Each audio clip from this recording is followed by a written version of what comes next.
Assalamualaikum warahmatullahi wabarakatuh. Kembali lagi di channel Bunda Kabari.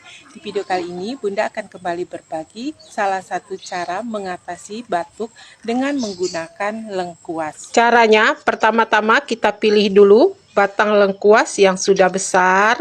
Kemudian ujung dari batang lengkuas itu bisa kita potong. Setelah kita potong, kita bisa siapkan satu buah plastik. Kemudian plastik ini bisa kita ikatkan di ujung batang lengkuas yang sudah kita potong. Kita ikat dengan menggunakan tali, bisa menggunakan tali rapia.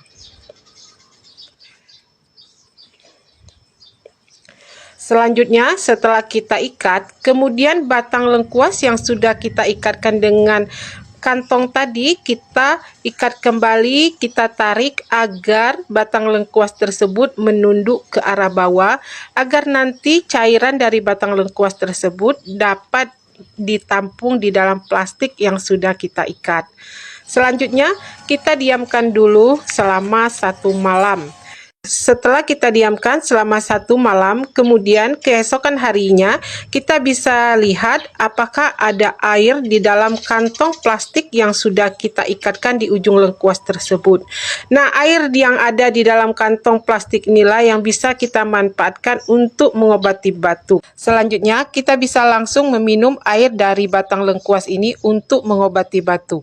Sampai disinilah video hari ini dari Bunda, semoga bermanfaat.